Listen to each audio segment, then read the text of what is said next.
India, Pakistan మధ్య final fight confirm అయిపోయింది. ఇక టీమిండియా ఇప్పటికే సూపర్ 4 దశల్లో టాప్‌లో నిలిచి ఫైనల్‌కు చేరుకోగా, బంగ్లాదేశ్‌తో జరిగిన మ్యాచ్‌లో పాకిస్తాన్ గెలిచి రెండో జట్టుగా టైటిల్ 4కు అర్హత సాధించింది. మొదటగా బ్యాటింగ్ చేసిన పాకిస్తాన్ జట్టు బంగ్లాదేశ్ బౌలర్ల ముందు తడబడి కేవలం 135 పరుగుల స్వల్ప లక్ష్యాన్ని మాత్రమే నిర్దేశించగలిగింది. లోయర్ ఆర్డర్ బ్యాటర్లు మహమ్మద్ హారిస్ 31 రన్స్, మహమ్మద్ నవాజ్ 25 రన్స్ చేసిన కీలక పరుగుల కారణంగానే పాకిస్తాన్ ఆ మాత్రం స్కోర్ చేయగలిగింది.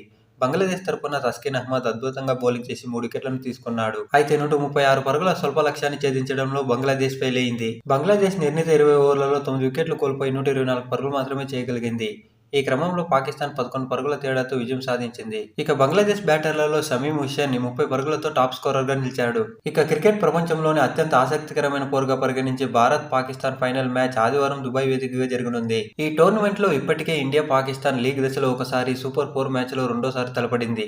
ఈ రెండు మ్యాచ్లలో కూడా టీమిండియాని విజయం సాధించింది. ఇక ఫస్ట్ టైం ఆసియా కప్ హిస్టరీలోనే టీమిండియా అండ్ పాకిస్తాన్ ఫైనల్లో తలపడనుంది. అంటే టీమిండియా ఫ్యాన్స్ కూడా ఫైనల్లో మరోసారి వాళ్ళని చిత్తుగా ఓడిస్తే చూడాలని ఎంతో ఆతృతగా ఎదురు చూస్తున్నారు. ఇక బంగ్లాదేశ్ తో మ్యాచ్లో విజయానంతరం పాకిస్తాన్ కెప్టెన్ సల్మాన్ అలియాగా మాట్లాడుతూ, ఇలాంటి కష్టమైన, ఉత్కంఠభరితమైన మ్యాచ్లను గెలిచామంటే మేము ఖచ్చితంగా ఒక ప్రత్యేకమైన జట్టు అయి ఉండాలని చెప్పాడు.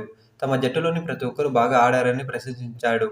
అయితే టోర్నమెంట్లో నిలకడలేని బ్యాటింగ్పై స్పందిస్తూ, బ్యాటింగ్లో కొంచెం డెవలప్మెంట్ అవసరం ఉందని, దానిపై మేము ఖచ్చితంగా పనిచేస్తామని లోపాలను అంగీకరించాడు. బౌలింగ్లో తమ టీం పర్ఫార్మెన్స్ అద్భుతంగా ఉందని చెప్పాడు. ముఖ్యంగా పేసర్ షాహీన్ ఆఫ్రిదీని అభినందిస్తూ, షాహీన్ ఒక అద్భుతమైన ఆటగాడు.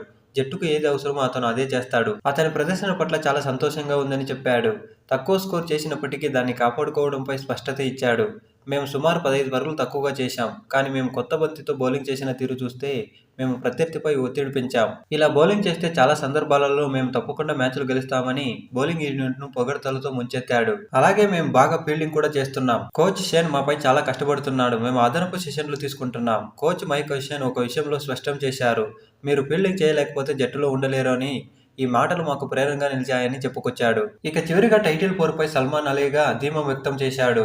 మాకు ఎవరినైనా ఓడించగలిగే సామర్థ్యం ఉందని, ఆదివారం ఫైనల్లో టీమిండియాతో కూడా అదే చేసి చూపిస్తామని టీమిండియాకు సవాల్ విసిరాడు.